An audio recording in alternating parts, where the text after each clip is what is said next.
Welcome to Nourishing the Mother, an inspired conversation space between Bridget Wood and Julie Tenner on the journey of motherhood through the common thread of parenting, relationship, and sexuality as a path to consciousness. We keep our conversations honest, our experiences real, and our philosophies exploratory. We believe that in order to raise incredible humans, we first have to raise ourselves. We know that in order to rock the family, you've got to nourish the mother. If you are here, you care about paving a path of conscious and intentional motherhood, connected with yourself and your gifts, and also illuminating your children in theirs so we may raise more whole humans who can impact this world in a more humane way. If you desire to integrate your learnings practically and supportively, head on over to bridgetwood.life or julietenner.love to go deeper. And for all live-streamed, pre-release podcasts and all our free content, head over to our free Facebook group, Nourishing the Mother with Bridget Wood and Julie Tenner. We are Julie Tenner and Bridget Wood, and we are so grateful you're here. Hello and welcome to Nourishing the Mother. I'm Bridget Wood. And I'm Julie Tenner. And today's podcast is Tears, Tantrums, and School Transitions. So we hope to take this conversation from our own personal lived experience and create some medicine for you in your own lived experience so that we all feel a little bit more supported, a little bit more listened to, and that we find a little bit more bandwidth. So, Bridgie, I'm not currently going through a per se beginning school transition, but you are.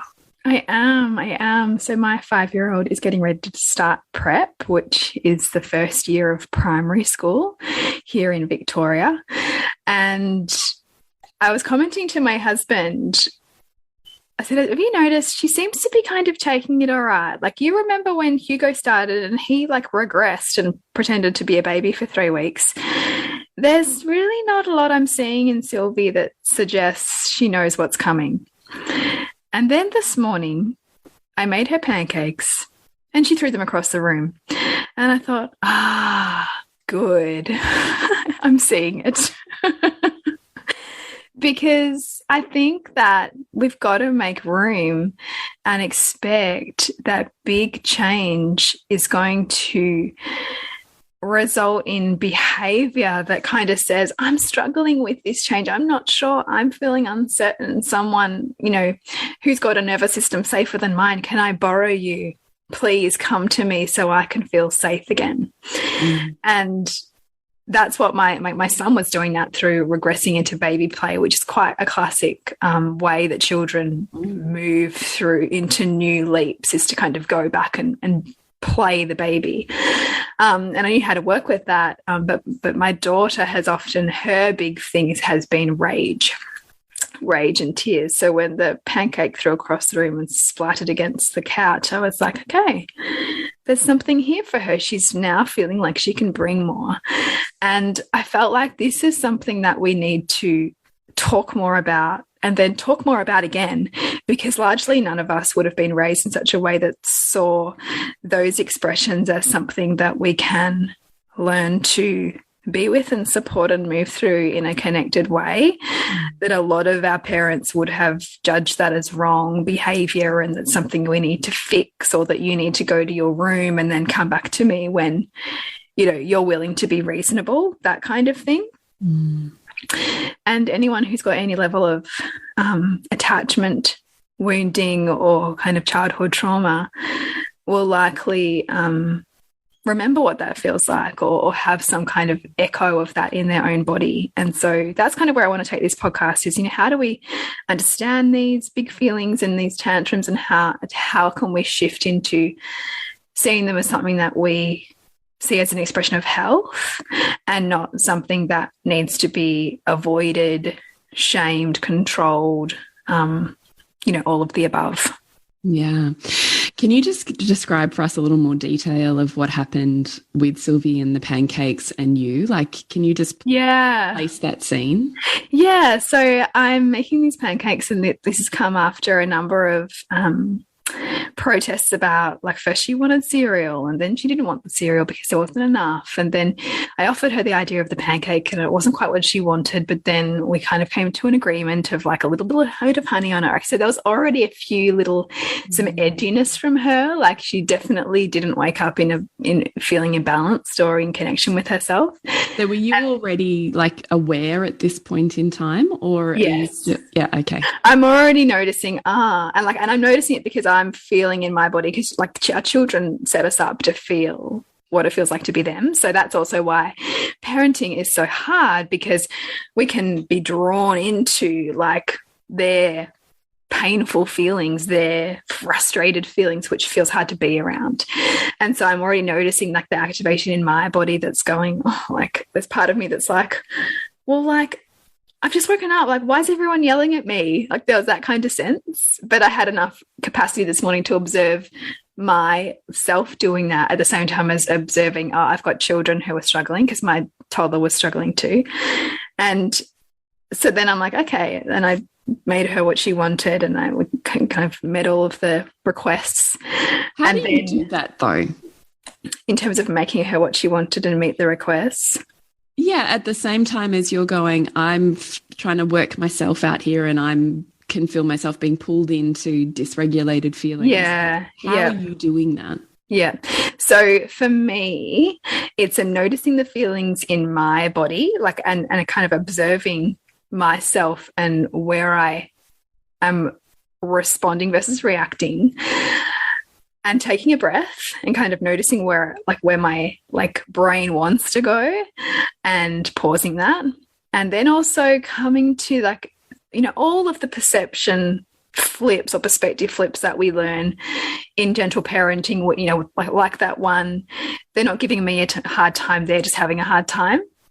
And also just recognizing this is, if I look at her not as her, and this is her personality, but I look at her as a child with a very immature brain trying to regulate herself through her challenge, then I no longer make it personal about her.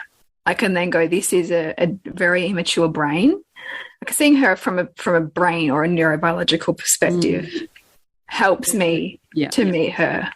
Because then I can go, this is a little brain, overwhelmed right now, and needs help.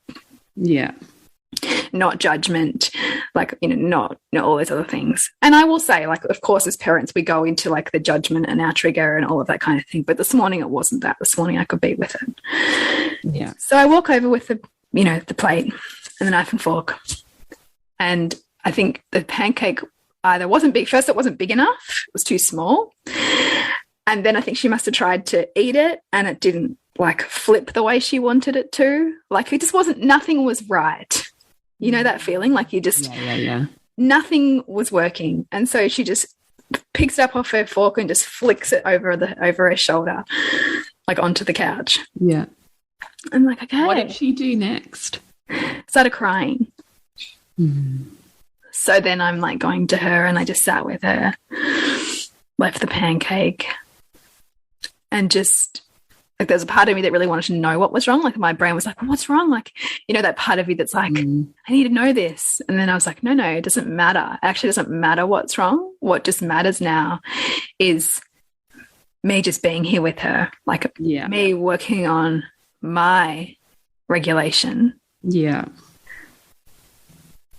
And her using that as something to help her come back into connection with herself again. Yeah. And I mean, and sometimes it's like, depending on how we're going, like sometimes it's just, it takes everything for us to just not lose ourselves in that moment. So it can mean like, what do I need to connect to myself? I need to like move my legs. I need to like squeeze my arms. I need to do something to stay here in this moment with her, and not go to all the things I want to make it mean. You know, that she's ungrateful, and doesn't she know how much I've done for her, and doesn't she understand what it feels like to wake up, you know, and be yelled at, like whatever story you want to come up with, right? Like, all of them go to the side to just be with the child who is struggling. Mm. And then I just sort of breathed with her to the point where she could really come in and cuddle and be close. And then I'm saying to her, "Looks like you're really struggling. You just threw the pancake." And she's still not really saying anything. And so once she felt settled again, I said, "Oh, do you think we should go make another one?" And she's like, "Yep." And only like well after she's eaten, because remember, like the brain, like, you know, our neurochemistry is also influenced so much by hunger. And so there's definitely no point in working through reasoning with, teaching the child who just needs to eat first. And so like I make another pancake, talk to her, and then like later on I'm talking to her about, like, you know, "You threw the pancake, like that was a pretty big feeling. So what was going on there?" And I still didn't get a lot from her. But again, I'm less focused on like, we don't throw food, because it's not really, she doesn't want to throw food. She wouldn't throw food if she didn't need to in that moment. If it wasn't food, it would have been something else, right? Yeah. So I don't even see it as she needs to learn to be respectful of food, or she needs to not throw food, because it would have been whatever was in her hand at that moment that she was needing to respond to, right? So kind of as a moot point, because if you meet the need, then the challenging behavior goes away. Like, and this is this whole thing, I think, in child development, where we try to teach children who aren't developmentally ready concepts they are always going to fail at, right? Like sharing, perhaps, if the child's too young, or like throwing things when they're dysregulated. Like if you help them come into regulation, then the very thing that's a problem for you will go away. Yeah. And it did, like, but I recognized, like, then she wanted to have a bath. So, okay, yeah, so the water's going to help her regulate. And then I thought, okay, the girls are in the bath, I'm going to make some Play-Doh. And then they both did Play-Doh together, because they've also got like a day, most of the day with their dad today, who's amazing, but also a little less aware of this stuff. So I want to set them up as best as possible to be, for their baseline to be good. And so that was what the Play-Doh did this morning, which was really good for them. Yes, that's kind of my thoughts on how to roll with that kind of thing that I see sometimes. And then with her, and then now thinking, okay, I want to pay, this is a child now who needs more of my lens on her, with what, you know, with clearly what's coming. And, you know, I wrote a post about it today, and I was like, if I wasn't seeing her like this, I'd be a little bit concerned, because then I would think that maybe she's actually not aware of the big change that's coming, and that there's actually either denial of it or just complete lack of awareness. And so this kind of behavior just tells me, she's working through something. So I want to put more attention on how I can support her to work through that. Yeah, I love that you're seeing the, in quotes, bad behavior is functional. Yeah, that it's not some kind of dysfunction that I've got to fix, but rather it's leading me to more understanding. Yeah. What do you need to, or do you perceive a parent needs to be able to meet that and be with that? I think a parent needs to know what is nourishing and supportive for their own nervous system and what is not, right? Yeah. So what is and is not for yours? Yeah, what is and what is not. Yeah. Which even this can be a reparenting of sorts, because we can learn as children, well, you just have to. And you just have to figure it out and like be with the world and that environment. But you might know, for example, that like shopping centres are really, really dysregulating for you. And so you going to a shopping centre with your 3 children or your 1 toddler might be really hard. And you might either need a lot of support to go there, or in your body, or you might just choose not to go there because you know that if your child has a big feelings, then your capacity is going to be less because you're already activated, for example. And it's also knowing that if slip into martyrdom, how to get yourself out of that. Yeah, let's talk about that. Because it can be really easy to see the never-ending burden of needs. Yes, and that you're never seen, never valued, never validated. Yep, and that you're constantly disappointed because nobody else can see you and your needs. Right? That's the classic martyr. Like, I'll just keep giving until someday someone will notice me. Or I collapse in a heap. Or I collapse. Yep. And so, like yesterday, so we went to a shopping center, the kids all got a haircut, and we were in agreement that we were going to go to the beach when we got back, which is like a big value for me and really like regulatory for my system. And then I want to go. So getting back, and like the kids are tired, like they've got new toys I want to play with, and like I can feel an edge of like annoyance because I'm like, what do you mean? Like, we had a deal, right? And so at that point, I'm like, I now know I'm beginning to lose the space in between their actions and my response. Like that the space in between, like the little things that I should just be able to roll with, is getting shorter because my system and my perspective is now moving into dysregulation. So what that then looks like is, okay, well, what do I need? So I call my husband. I'm like, here's the deal. I'm making dinner now. We're having it early. Everyone's getting a bit hangry. I really need a swim. So when you get home, we're going to tag team. And so I went down the beach on my own, had an amazing swim, come back, new woman. Now, I could have denied that and just got on with it and just did another job, like, because there's never ending jobs to do, right? But I know that would have tipped into resentment because I wasn't really meeting my needs. I was kind of acquiescing to the pull of everybody else, and that if I didn't give myself what I really needed, then it comes out in other ways. It comes out in a short temper. It comes out in apathy. It comes out in disconnection. And so I really try to cultivate that relationship with myself of like, what am I needing to be able to support them in the way that I want to? Yeah. It doesn't have to be either or. And like, in fact, the more that we can know how to improve our baseline, the more of their needs get met. So we actually, even though we might be spending less time with them or doing less for them, they actually gain more from us because they get more of us. This podcast is sponsored by what is coming up in our places and spaces. Bridget. Yes, so reimagining motherhood, the community is thriving right now on all things transition, supporting mothers and their children through the big changes that are coming up in a new year with new school and new kinders and all the feelings that are there for our children and ourselves. You can find out more about that at bridgetwood.life. And you, Jules? Is Queen School. Queen School's beginning on the day of lovers, Valentine's Day. It's 5 weeks in a live container with me and 4 modules of content for being loved better by becoming a better lover and really learning how to balance that lover and desire with mother and consciousness. You can find out more at julietenner.love.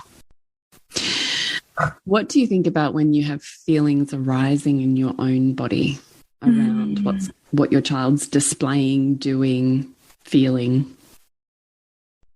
Yeah, what do I think about it? Like, how do I deal with it, or what do I think about it? I mean, it's really hard, right? Because the whole thing is, like, they are designed to push our buttons. Yeah. Because they're designed to reveal ourselves to us. Yes. But it's the interesting point, isn't it, that the martyr mindset of motherhood, and I think it's also very prevalent in conscious motherhood spaces, is to almost squish your own feelings or coerce your own feelings in a child body response in order to be a good mum, do the right thing. So you're still subordinating, coercing, moving further away from your body in those actions, which I would argue is malaligned for the philosophy that underpins conscious parenting or attachment parenting. Yeah, absolutely. I would agree. And I think a great reminder and how to help women come like back to themselves and like and a more aligned version of conscious parenting is to remember that we're imprinting them.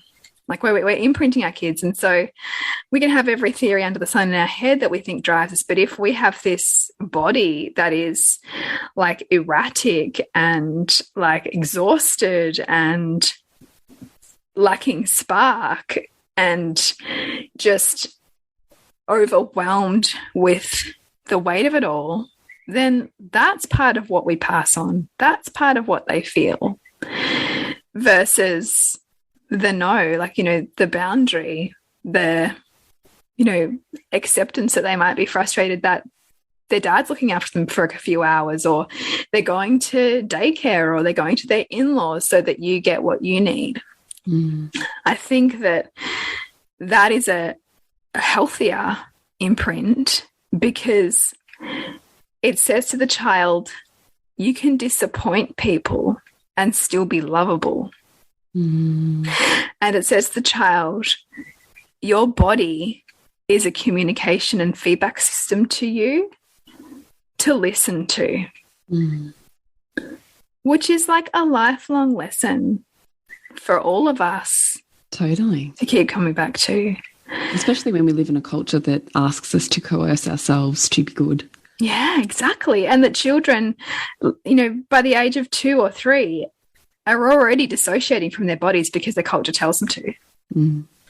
And so it's actually a radical act to, circling back to the pancake throwing, to honor the pancake throwing for my daughter's body doing exactly what it needed to do in that moment. Right? Her body was doing exactly what it needed to do to try to restore her back to health. Do you then create time to come back to your own feelings? Yeah. I try. I mean, I don't always, and I know that if I haven't, that's when the irritation flicks up. That's when the resentment kicks in. That's when I find myself slipping into blaming somebody else. Right. So yeah, I try to, but like I'm human, so not always. Right. So creating time to feel the feelings is what I try to do. So, and sometimes like, it depends on the day. Like I remember like a day last week, I noticed there was just so much in my body that while the kids are outside playing, I just like laid on my children's floor in the fetal position and just cried because I felt like I couldn't do one more thing until I felt and released what was in my body. And I was just listening to my body in that moment and the way that my body wanted to be on the ground. I think we can, like, it's really interesting as mothers, the way that we're taken deeper into our bodies, because I can notice sometimes that I just need to be held by something. Like I might need to be held by the couch in a certain way when I'm lacking energy, or I find myself wanting to sit on the ground more because I'm needing either grounding because I'm all over the place, or I'm just needing something bigger than me or more solid than me in this moment to hold me. But we can only get there when we make that okay. Because if we've got all the reasons why we just shouldn't, or we should be okay to deal with this and like what's wrong with us and we want to pathologize it, then we don't let ourselves really descend into that, which is what we need to do to move through it and come out of it and ultimately practice that kind of embodiment that helps our children have an attuned relationship with their own body. Totally, 100%. So I just want to recap just for our listeners, because the 3 points that we want to leave you with when dealing with tears, tantrums and school transitions is going beyond the behaviour, supporting yourself to create the bandwidth. That requires support, not flagellation.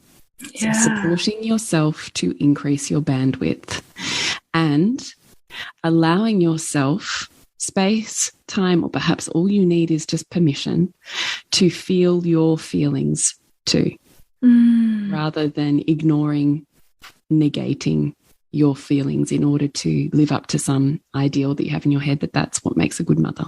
Yeah. And that if your kids' feelings are feeling too big for you, then that's usually indication that your feelings are feeling too big for you.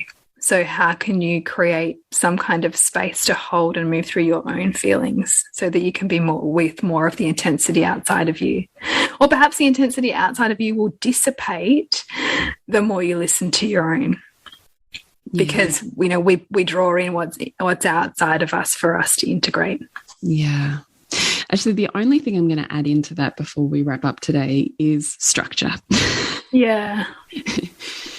I don't know about you, Bridge. I don't know about some of our listeners, but my nervous system needs structure to feel regulated. Yeah. So the more I haven't created time and carved out space and structure to do the things that are deeply meaningful to my own soul, heart, and nourishing for my own nervous system, which can include work for me that's deeply nourishing for me. But if I've like, oh, fuck, you know, doing all things and then there's this and then there's that, and time like kind of, you feel like you're, I don't know, life is on top of you rather than you feeling like I'm the surveyor of life. That's when I go, oh, shit, my nervous system is so far over there because I haven't created the space. I haven't said to my husband, to my kids, to my life, I need these things carved out. And the second I go, oh, fuck, of course I do. And I put that in place, nervous system comes back down. Yeah. And I all of a sudden have bandwidth and space. And it's not because I'm less busy or I'm doing less. It's simply because there's some part of my body that goes, oh, I don't have to fight with my kids for time. I don't have to compete with the house for my needs to get met. Everything has its time and its place. So I can just kind of relax as a passenger and enjoy each one of these moments. So I would just add in terms of supporting yourself, perhaps if you find you've got too much femme going on, you got no structure, you're at the whim of kids and house and mess and now this and now that, and you're like spot fires all over the place. Time to get some structure, girlfriend. Yeah, and that's such a good point. It's actually a great segue to something that I'm talking with Tara Arcabelli, who's coming back into my membership this year for Liberate, which is something that you and I have done. And we're really focusing a lot on the nervous system because everyone wants to talk about the nervous system and building capacity in your nervous system, right? But how much are we talking about all of the impacts around you on that nervous system that if you're not managing those, you can't hold shit, right? Like if you don't have the structures to hold you, then how are you holding anything else? And classically, for so many of us, we play out the home life or the chaos or order that was present in our childhood home as adults with our own kids. And so, like, I know what happens in my nervous system when there's like too much stuff in a particular spot, or I'm like not asking my kids to get their own water, or like, you know, I'm flipping into kind of overgiving, that I've not held my structure up, or I've let old patterns slip in. Yeah, totes. Me too. Which is just so, it's one of those things, because these neural pathways are so deep, like from our childhood, we have to be quite conscious about the recreation of what's actually going to be nourishing and sustainable for us to parent the way that we want to parent. There has to be self-governance, which requires self-awareness. Oh shit, I'm back here again. Yeah. Oh, that's right. That slipped off. Well, that's right. I do this at this time of the day because I want to get this need met, but actually, no, instead I'm numbing. Yeah, right. I actually sometimes wonder if that is not the crux to all change. Yeah. Like if we really knew how to continuously return to self-nourishment. Then we wouldn't do some of those we right. wouldn't do some of those behaviors that, like, we feel like we're getting the thing, but it's not actually the thing. Yeah, and because we live in a world that and grew up in a world that continuously patterned us oppositional to that. Yeah. That we always kind of we always kind of revert back to the way we were. It's like teeth with braces, you know. Yeah. The moment they come off, unless you're wearing that retainer, back they go to the original place that they were in. Yes. And it's the same. It's so true. That's such a great analogy. I know. I think about it all the time because it's, you know. And it almost doesn't matter how long. It was funny because I just went to I had a dental clean with my teeth, and I've got this wire in the back of my teeth. It's been there for 12 years since I had Invisalign. And the hygienist was like, oh no, we won't take it off because we want them to stay straight, which is crazy, right? 12 years that wire's been on there, but my mouth will still move. Return. It'll still return. Right. So this is why, like, you know, you and I hammer on all the time about, like, this is conscious parenting and conscious relationship and conscious life is just a constant practice, right, because exactly. You are still wired neurologically to go back into your patterns. Totally. Which is also why community and supporting yourself with people with a similar vision, to be the reflector for you, is so powerful. Totally. And who you surround yourself with is the result of your reality. Right? Yeah. Yeah. So, beautiful listeners, we hope that you find more spaciousness with the transitions that you might be finding your children in and the resulting behaviors that, you know, feel like they make your life maybe feel a little bit harder right now. Mm. But most importantly, that out of this, you really get the message that it is still a returning to self, and that the creation of bandwidth is not the result of flagellating martyrdom that says do more, but instead says be more strategic and conscious around what you need and how you're giving yourself that. Beautiful. Nourish the woman to rock the family, right, Bridget? Yeah, that's right. Exactly. It hasn't changed in 6.5 years. No. Still central. Yeah. Nervous system heartbeat. Yes. So please remember that. And what have you got coming up, Jules? Queen School is officially open. We're beginning on Valentine's Day. So that's 5 weeks and 4 modules of self-paced content and 5 weeks live with me in a container, where we're looking at developing your femme, what's in the way of your feminine and energy and movement and body connection and sensuality and sexuality, finding that sexy, desirable place within you again and having that feel safe to be seen in the world and by your partner. And also relearning men, masculine beings, and how we're communicating so that we develop an incredible relationship. So you can find out more about Queen School at julietenner.love or on the socials. Beautiful. Such an awesome, awesome container. And you, Bridget? So I have Rematching Motherhood, the community. So we are moving through Thrive Through Transitions. So we're kind of about halfway through. So for anybody who is going through starting school, starting kinder, and needs some practical support as well as some holding and nourishing, that is the place to be. So we've actually got a women's circle coming up online on Friday the 28th to really hold mothers through their own kind of unbecoming and unraveling, so that they can really move through their child's transition in a way that feels nourishing and that they can really be present for. And so I would really invite you to come and join me in the membership if that's something that calls you in this season of your mothering. You can find out about that at bridgetwood.life. And you can contact us at nourishingthemother.com.au, Nourishing the Mother on the social channels. And we would love to hear from you if you have a podcast request or a question that we can take a little bit further in our discussion. So please reach out. Yes. Remember to nourish the woman to rock the family. And we'll see you next week when we continue to peel back the layers on your mothering journey. Thank you so much for listening. We literally couldn't do this without you. Please share this podcast with anyone you think it would be medicine for. If you desire to integrate your learnings practically and supportively into your life, then head on over to bridgetwood.life or julietenner.love to go deeper. And if you feel like giving back a little to this free content, please rate us on iTunes or Facebook, all of which helps the podcast reach more mamas who need this type of tonic for the soul.